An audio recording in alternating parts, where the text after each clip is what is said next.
सबसे अनमोल तोहफा। Railway station पर साइड में लेटी हुई महिला दर्द से करा रही थी। मुझे ऐसा प्रतीत हुआ कि उसे कोई भारी पीड़ा हो रही है। अन्य यात्रियों की भांति मैंने भी उसे नज़रअंदाज कर दिया। मेरे साथ मेरा 8 साल का बेटा था। वह उस बुढ़िया के दर्द को दिल से महसूस करके उसकी ओर टकटकी लगाकर देख रहा था।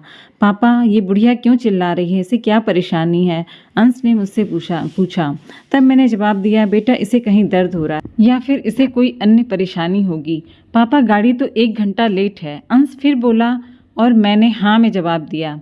यह तो बहुत कमज़ोर हो गई है, बेचारी दर्द से कितना कराह रही है। पापा, क्यों ना हम इसे दवाई दिला दें?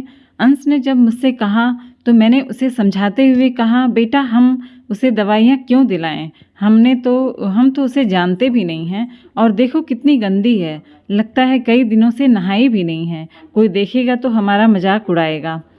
और पापा, आप ही तो कहते थे कि गरीबों और असहायों की सहायता करो और भगवान उस पर सदा मेहरबान रहते हैं, इसलिए हमेशा दूसरों की सहायता के लिए अग्रसर रहना चाहिए। और आज आप कह रहे हैं कि कोई देखेगा तो क्या कहेगा, हमारा मजाक बनाएगा। मेरी समझ से दूसरों की सहायता करने पर हमारा मजाक कोई नहीं बनाएगा। अगर पापा कोई बनाता है तो बनाने दो, हमें अपने कार्य पर ध्यान देना चाहिए। ऐसा आप और माँ दोनों लोग कहते थे, परंतु आज आप। अंश ने मुझे उल्टा समझाते हुए कहा।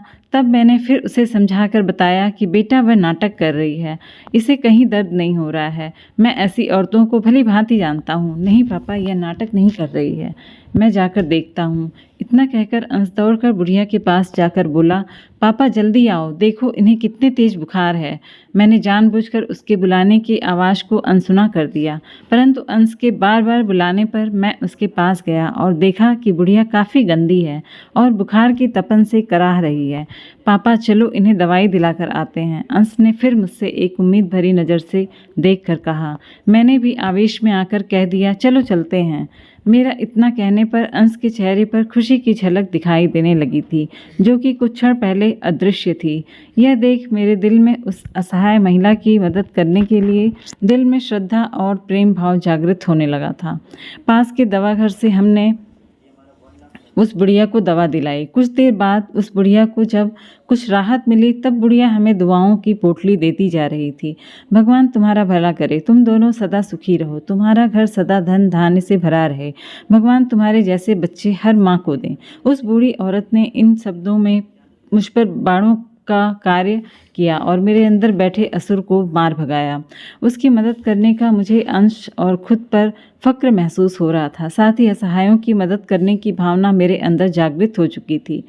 जब हम रेलवे स्टेशन पहुंचे तो वहां पर उपस्थित यात्रियों ने भी हम दोनों को दुआओं की गठरी देना शुरू कर दिया।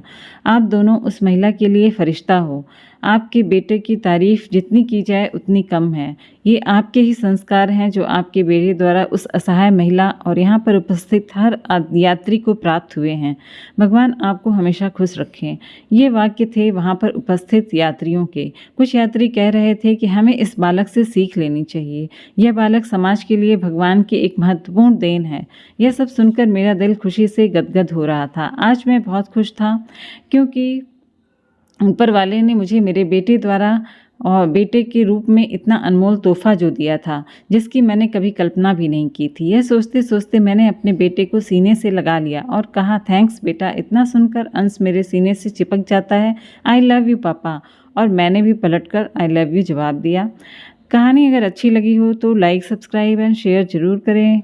अपनी राय कमेंट बॉक्स में दें। Thank you for watching. जय हिंद, जय भारत।